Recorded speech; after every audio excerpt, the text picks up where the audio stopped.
Your long rides and getting them right is going to be a key part of your training towards Ride London or London to Paris, and we would definitely say to you, you've got to be patient with your long rides. Maybe you're going to build them up most weeks, but not every week. There needs to be a few weeks when maybe you cut your long ride back again within the training cycles. So we call that periodization. Maybe you do 2 or 3 weeks of building your long ride up, and then you have an easier week, and then you build it again. I would look to eventually about 2 to 3 weeks before you go and do your event, try and get to 70 to 80% of the distance that you're going to ride on a day. So for Ride London, you might eventually be up to 70 to 80 miles for your longest ride 2 to 3 weeks before you actually do the Ride London event itself. And the same will run true with London to Paris with the stages. Now, fueling your long ride is going to be really, really important.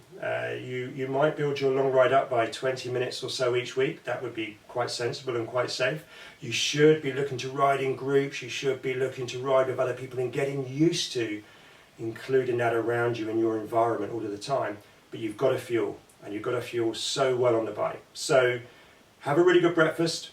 Eat really well before you go. Good complex carbohydrates, your porridges, your bananas, your oat cakes, your rice cakes, your whole grain bagels. Have some protein with it, some scrambled eggs and so on as well, some salmon, whatever it's going to be, but really fuel well before you get out on the bike. Then, while you're on your ride, I would be looking to snack or graze if it's a long ride, probably every 20, 30 minutes. Every so often, just reach down into your pocket and just take out a bit of energy bar, take out a little bit of sandwich, take out something that you're going to be able to use as some good nutrition.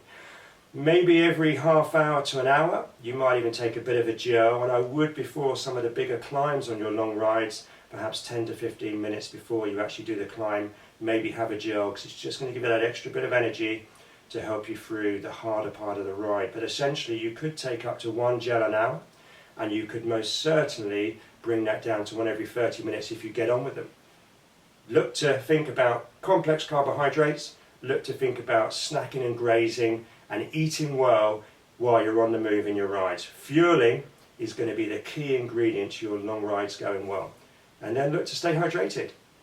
2 bottles in a cage for a long ride. Make sure you've got some places you can stop and fill your bottles up. Just reaching down, keeping your eyes on the road all of the time, and actually practicing taking your bottle out, drinking a little bit on the move, putting your bottle back safely, and looking at the road around you, riding in a straight line, and keeping the bike safely under control, backing off with the pace a little bit if need be, is going to be really important. So, hydration, electrolytes, think about vitamins and minerals in those bits of water that you drink. Maybe that's going to be some sports drink like High Five, something that's going to give you the potassium, magnesium and the sodium and help you to stay really hydrated and have better hydration levels throughout the ride. So little and often is the secret with nutrition, and staying hydrated and staying in control of your bike as you're eating and drinking is really, really important.